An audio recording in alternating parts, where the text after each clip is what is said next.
put in my new Eircode. Obviously, UPC or somebody else like that will deliver the parcel to my house a couple of days later. So what you're saying to me is that this new postcode won't be of any assistance to your, I presume each freight company has its own IT system or its own delivery system.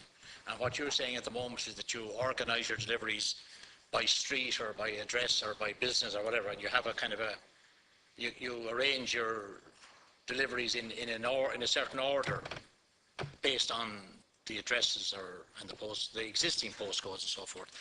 And what you're saying really is that this new Eircode will not assist you, that you'll still have to use the street address or the address of the house or the address of the business, the street of the business, to make your delivery, to make your physical delivery. That's exactly That's exactly the point. What you're saying.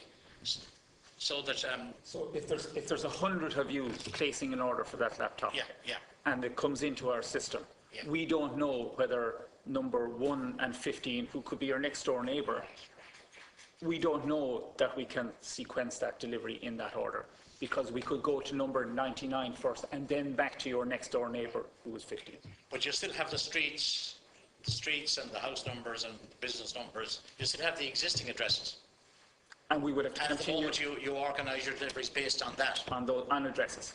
As we and we'll continue to do and we'll that continue in the to do future. so. Yes. So you're saying really that this Eircode is really not of any benefit to you? No, and we're genuinely saying that we're not here to make a point that we're not going to use it. It is simply of no use to us.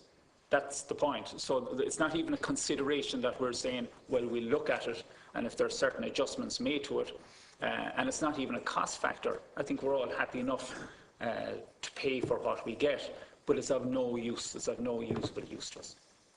And to make it useful to you, you'd have to have it incorporated into your own IT delivery system. IT system. And you've been told you need to get some middle agent to do that for you. That's correct, yeah. The additional point is also that the IT can also be a little bit of a red herring, because if you use the UK, for example, and I spoke earlier about the fluctuations on a daily basis, the individual loaders of the vehicles have to make a decision each day based on the volume, where they put particular areas within Dublin or Kildare, wherever, whatever location they're operating in. In the UK, based on the sequence, they can make very logical decisions that if this vehicle has reached its capacity, we move that subsector postcode to the neighbouring vehicle so that there's not excess mileage. We don't have to put an additional route out, etc. If that next vehicle's below capacity. But with the proposed system, we have no way to narrow down that data.